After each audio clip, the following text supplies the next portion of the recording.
I'm Kim Piper, and I'm here to help you refresh your school occupational therapy practice.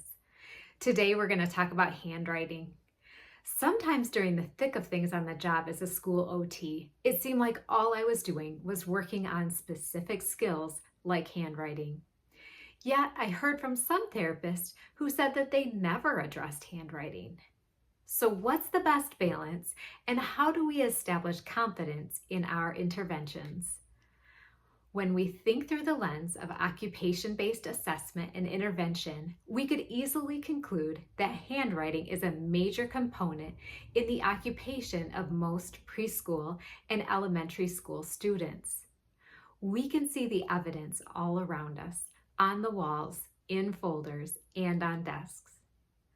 When evaluating a student suspected or known to have a disability and an area of need in written output, it can be overwhelming when we consider all the possible deficits that can impact written output: cognition, executive function, motor, vision, etc.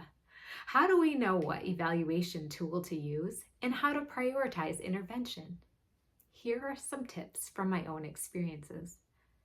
First of all, consider the curriculum in your school. Is there a specific handwriting curriculum? And what is prioritized in the reading and writing curriculum? For example, if handwriting without tears is utilized in the curriculum, then the print tool may be your most frequently used assessment.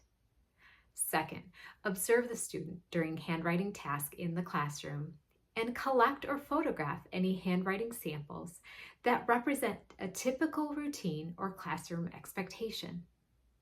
Third, determine the assessments that you will use based on the gaps.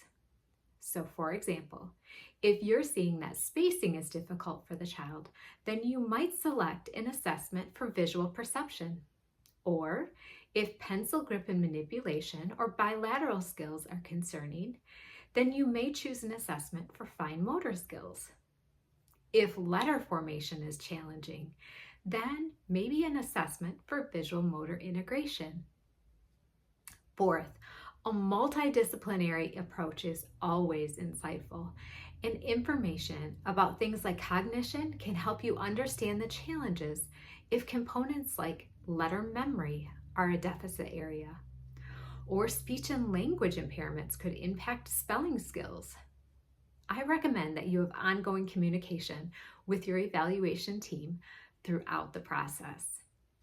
Fifth, if the assessment results do not indicate a deficit in the area that you anticipated, then maybe a second observation is warranted. Now that you've had a chance to observe the child during assessment, is there anything that you missed during the first classroom observation? Is the child maintaining visual attention to the task in the busy classroom? Or are they sitting in their chair with an upright posture?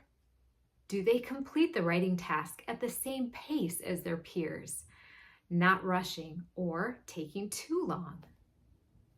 6. After you've gathered the information from this process, you will have the data to provide decisions about intervention. For example, your assessment found that visual perception was low and would correlate with the difficulty with spacing between letters and words, and thus impact writing legibility. You collected data on the writing samples and calculated an average of 30% correct spacing as compared to about 80% for peers.